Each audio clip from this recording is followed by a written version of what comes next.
Waalaikumsalam warahmatullahi wabarakatuh.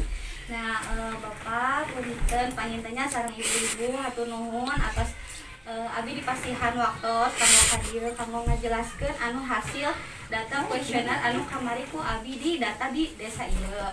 Panginten kamari teh atos dijumlahkeun bahwa di desa ieu teh seseueurna teh nyaeta ke tentang Covid. Memang kan sekarang itu lagi booming-boomingnya ya si Covid itu. Nah, di sini saya juga akan menjelaskan tentang apa itu pengertian Covid, terus bagaimana cara penularannya, bagaimana cara pencegahannya, dan apa yang bisa kita lakukan.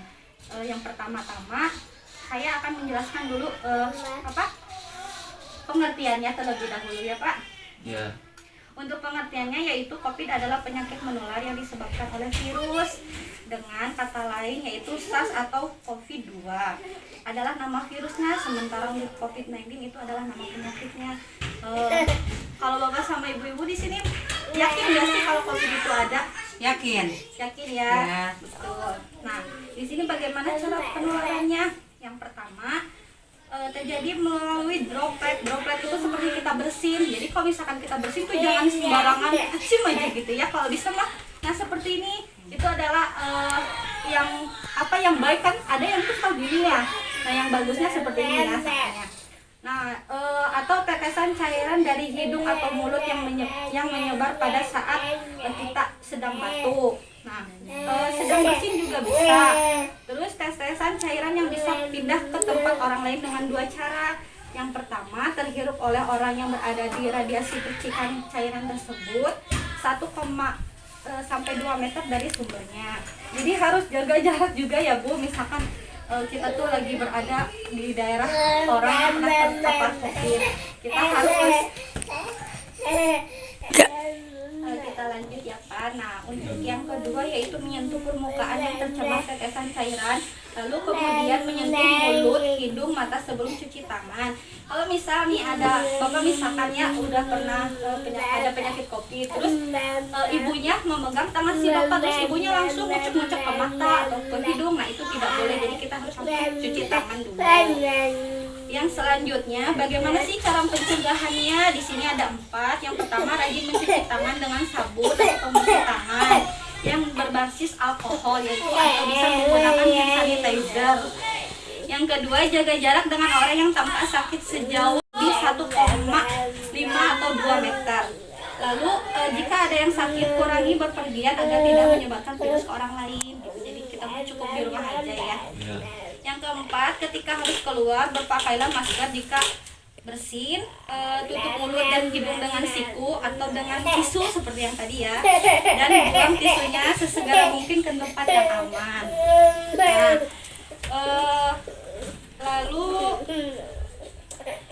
apa saja sih tanda gejala COVID itu? Nah, yang pertama di sini menurut WHO 2020 gejala yang paling umumnya itu adalah demam aja ya, udah misalkan udah lebih dari seminggu.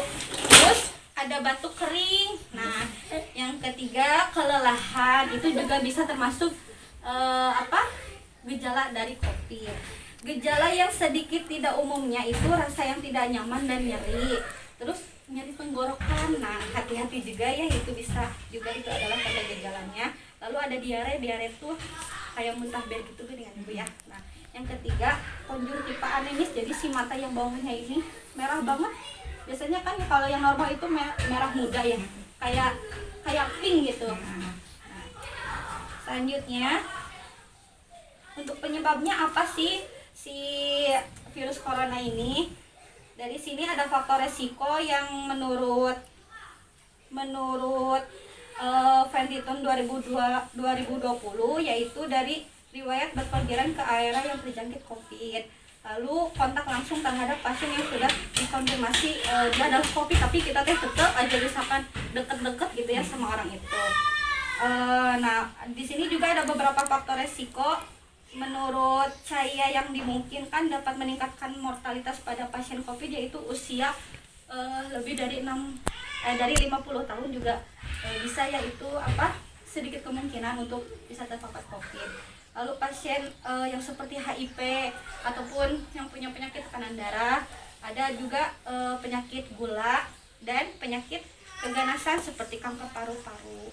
Nah, seperti itu Ibu penjelasannya untuk dari mulai apa sih pengertian, penyebab, tanda gejala, dan bagaimana cara untuk bisa kita mencegah si COVID tersebut. Seperti itu Pak. Ya. Mungkin dicukupkan sekian hasil dari data yang sudah saya kemarin olah.